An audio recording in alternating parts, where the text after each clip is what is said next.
తర్వాత మీరు ఒక మాట చెప్పడం జరిగింది, 2 తెలుగు రాష్ట్రాల ముఖ్యమంత్రుల్లో ఒకరు ముఖ్యమంత్రి అవ్వడానికి కోట్ల రూపాయలు ఖర్చు పెట్టి పూజ చేసినారని మీరు చెప్పారు. అంటే గత 2019కి ముందు ఉన్న తెలుగు ముఖ్యమంత్రులు, ఇప్పుడున్న తెలుగు ముఖ్యమంత్రులు నలుగురు జాతకాలు మీరు చూసుకుంటారు, నలుగురు ఎవరో ఒకరు మీరు గతంలో చూడడం జరిగిందా వీళ్ళు మళ్ళీ ముఖ్యమంత్రి అవుతారు లేదా వీళ్ళకి యోగం ఉంది అని? కామన్ అది. ఇప్పుడు ఒక ముఖ్యమంత్రి ఓడిపోయిండు అనగానే అందరితో అయిపోదు లైఫ్. ఏ ముఖ్యమంత్రి అయినా గుర్తుంచుకోవాల్సింది ఏంటంటే, అక్కడ మనం చూసేది ఏంటంటే వయస్సును బట్టి ముఖ్యమంత్రి ఉండడా అని చూస్తాం. బట్ ఆయన లేకపోతే ఆయన జనరేషన్ ఆగదు కదా. ఒక ముఖ్యమంత్రి కొడుకు ఇమీడియట్ గా ఇంకో ముఖ్యమంత్రి అవుతాడు. సో ఇక్కడ విషయం ఏంటంటే, ఈ రోజు రాత్రి అయింది అంటే రేపు తెల్లవారుతుంది. సో అట్లనే ఇవాళ ఓడిపోయిన ముఖ్యమంత్రి ఇవాళ మాజీ ముఖ్యమంత్రి రేపు ముఖ్యమంత్రి అవుతాడు, రేపు ఇవాళ ముఖ్యమంత్రి రేపు మాజీ ముఖ్యమంత్రి అవుతాడు. కామన్ అన్నట్టు ఇది జాతకంలల్లో ఉంటుంది. జాతకమే కాదు ఇక్కడ. కాకపోతే ఇక్కడ మనం ఆలోచించేది ఏం ఆలోచిస్తామంటే, కంటిన్యూగా 2వసారి ముఖ్యమంత్రి అవుతాడా కాడా అనేది పెద్ద విషయం తప్ప ముఖ్యమంత్రి అవడం పెద్ద విషయం కాదు ఇక్కడ. ఇవాళ రేవంత్ రెడ్డి గారు ముఖ్యమంత్రి అయిపోయింది, అక్కడ అయిపోయింది. బట్ ఆయన 2వసారి ముఖ్యమంత్రి అవుతాడా కాడా అనేది ఇక్కడ క్వశ్చన్. దీని మీద ఏం ఆధారపడి ఉంటుంది? కాంగ్రెస్ పార్టీ వస్తుందా రాదా, వచ్చినప్పుడు రేవంత్ రెడ్డి గారు అవుతారా కారా, లేకుంటే ఇంకేమైనా కాంట్రవర్సీస్ ఉంటాయా, అది మనం ఆలోచన చేస్తాం. ఇక్కడ మనం ఆలోచన చేసేది అది. అంతేగాని ముఖ్యమంత్రులు అనేటువంటిది సహజంగానే కంటిన్యూగా ముఖ్యమంత్రులు అయితేనే ఉంటారు. కానీ జనరల్గా మనకు ఉన్నటువంటి మన అంటే సౌత్ ఇండియాలో ఒక్క తమిళనాడు మినహా మనకు ఉన్నటువంటి ఒక సెంటిమెంట్స్ ఏంటంటే, 2వసారి ముఖ్యమంత్రి అయినాక 3వసారి ముఖ్యమంత్రి అయిన చరిత్ర మన దగ్గర లేదు. కంటిన్యూ అని నేను చెప్పేది అంటే 10 సంవత్సరాలు పాలించిన ముఖ్యమంత్రి మన తెలుగు రాష్ట్రాలలో లేడు. ఈవెన్ 10 సంవత్సరాలు కంప్లీట్ చేసిన ముఖ్యమంత్రి కూడా లేడు. ఒకవేళ ఇంతకుముందు చేసిన ముఖ్యమంత్రుల పేర్లు ఎవరికి తీసుకున్నా కనీసం 6 నెలలు తక్కువ చేసిరు తప్ప, అంటే 2 సంవత్సరాలకు 2 టర్ములకు అంటే 10 సంవత్సరాలకు 9 సంవత్సరాలు 5 నెలలు 6 నెలలకు అయిపోయింది తప్ప 10 ఇయర్స్ కంప్లీట్ చేసినటువంటి ముఖ్యమంత్రులు తెలుగు రాష్ట్రాలలో లేరు, ఎవరు లేరు ఇప్పటి వరకు. అది ఎందుకో సెంటిమెంట్ గా అది అట్లా కంటిన్యూ అవుతుంది. సో నాకు తెలిసి అది కంటిన్యూ అయ్యే అవకాశం అయితే ఉండకపోవచ్చు, ఇక మీద కూడా ఉండకపోవచ్చు. అంటే నేను అనేది టెన్యూర్, నేను పూర్తి టెన్యూర్ చెప్తున్నా, అంటే 10 సంవత్సరాలు అని చెప్తున్నా. అంటే 10 సంవత్సరాలకు 2 నెలలు తక్కువైనట్టే కదా. 10 సంవత్సరాలకు 2 నెలలు తగ్గినట్టే కదా. అది నేను చెప్పాను. మీరు 2023కు ముందు కూడా అదే చెప్పినారు. ఈసారి బీఆర్ఎస్ గెలిస్తే కేటీఆర్ ని ముఖ్యమంత్రి చేస్తారు, కేసీఆర్ గెలిస్తే అన్న. అంటే నేను అక్కడ నేను ప్రిడిక్ట్ చేయలేదు. నేను అసలు మీరు అప్పటికే 10 years కంప్లీట్ కాదు ఇంకా ఫిక్స్ అయ్యి అది చెప్పిన. నేనేం చెప్పినా అంటే, కేసీఆర్ గారి జాతకంలో 10 సంవత్సరాలు కంప్లీట్ చేసుకునే యోగం లేదు. సో అది కూడా లేదు. ఆయన కూడా నాకు తెలిసి 6 నెలల ముందు ఎలక్షన్లకు పోయారు కాబట్టి, సో అప్పుడు డిసెంబర్లో ఎలక్షన్లు అయినాయి. సో అదే జనరల్గా బేసిక్గా మనం అంచనా వేసేది 2018లో పోయినాయి. కొన్ని సెంటిమెంట్స్ ఉంటాయి, కొన్ని జాతకాలు ఉంటాయి. సో సహజం అవి. గురుగారు, చాలా మందికి కాలసర్ప దోషం వల్ల పెళ్లిలు అవ్వవు, దోషానికి శ్రీకాళహస్తి పోవాలని అంటారు. సరే, కాలసర్ప దోషం అంటే ఏంది, నివారణ ఏ విధంగా ఉంటుంది? సో అంటే జనరల్గా వేరే వాళ్ళు జ్యోతిష్కులు నేను చెప్పే జ్యోతిషానికి తేడా ఏంది అంటే, నేను జనరల్గా నేను ఏదైనా కానీ జనాలకు అర్థమయ్యే విధంగా చెప్తా. ఇప్పుడు ఉదాహరణ తీసుకుందాము. సో ఇప్పుడు కాలసర్ప దోషం అంటే ఏంటంటే, ఇప్పుడు నేను మీకు ఎగ్జాంపుల్తో సహా చెప్తా. ఇప్పుడు కేతువు రాహువు మధ్యన, ఇప్పుడు ఉదాహరణ ఇప్పుడు ఇది ఉంది, ఇది చూడు. ఓకే, ఇక్కడ మనకు రాహు ఉన్నాడు, సో ఇక్కడ కేతు ఉన్నాడు, రైట్. సో దీన్ని రాహుకేతువుల మధ్యలో మిగిలిన గ్రహాలన్నీ శుక్రుడు, బుధుడు, రవి, కుజుడు, చంద్రుడు, శని, సో ఆల్మోస్ట్ ఆల్ నువ్వు అబ్జర్వ్ చేస్తే అన్ని వచ్చేసినాయి, మనకు మొత్తం వచ్చేసినాయి. సో ఇప్పుడు దీన్ని బట్టి దీని అంటే ఏమంటారు అంటే, రాహుకేతువుల మధ్యన మిగిలిన గ్రహాలు బంధింపబడడాన్ని కాలసర్ప దోషం అంటాం. ఓకే.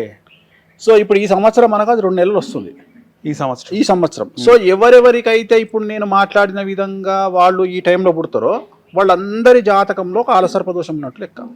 ఈ 2 months పీరియడ్లో 2 months పీరియడ్లో అంటే మనకు అది జూన్లో వస్తుంది. ఈ సంవత్సరం 2026 జూన్లో వస్తుంది. ఓకే. సో జూన్లో మనకి ఏమొస్తుంది, సవ్యకాల సర్పదోషం అంటాం దాన్ని. అంటే మనకు 2 రకాల సర్పదోషాలు ఉంటాయి. రాహు కేతువుల మధ్యన, ఇప్పుడు రాహు కేతువు మధ్యన మిగిలిన గ్రహాలు బంధింపబడినాయి కాబట్టి దీన్ని సవ్యకాల సర్పదోషం అంటారు.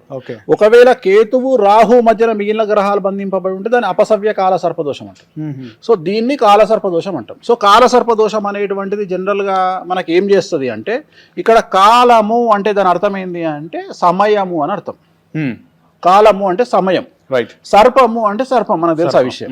సో కాల సర్పము అంటే సమయానికి పట్టే సర్పము, అంటే మన జీవితానికి పట్టే సర్పాన్ని కాలసర్ప దోషం అంటాం. అంటే ఉదాహరణ, కొంతమంది వాళ్ళ జీవితంలో నీకు బాగా అర్థమైతే అనుకోకుండా ఒక రోజు అనుకుంటా ఐ థింక్ అదేదో సినిమా వస్తుంది, చార్మి సినిమా ఉంటుంది, జయవర్ బాబు సినిమా. దాంట్లో హీరోయిన్ ఒక రోజు స్కిప్ అవుతుంది.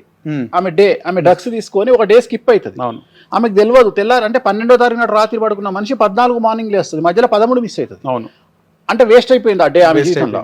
అట్లనే కాలసర్ప దోషం ఉండే వాళ్ళ లక్షణం ఏంటి అంటే, ఉదాహరణ ఒక వ్యక్తి 18 సంవత్సరాలకో 20 సంవత్సరాలకో స్టార్ట్ చేస్తే 25 సంవత్సరాలు కంప్లీట్ అయ్యేటప్పటికి 5 సంవత్సరాల లోపు 20 నుండి 25 సంవత్సరాల మధ్యన ఇప్పుడు నువ్వు ఉన్నావు. ఇప్పుడు నీకు ఎంత వయసు? 28-29. సో నువ్వు ఎక్కడనో దగ్గర 22కో 23కో నీ లైఫ్ స్టార్ట్ చేసి ఉంటావు కదా. స్టార్ట్ చేసినప్పుడు ఈ 5 ఏళ్లలో నీకు డెవలప్మెంట్ అనేది కనిపిస్తుంది కదా.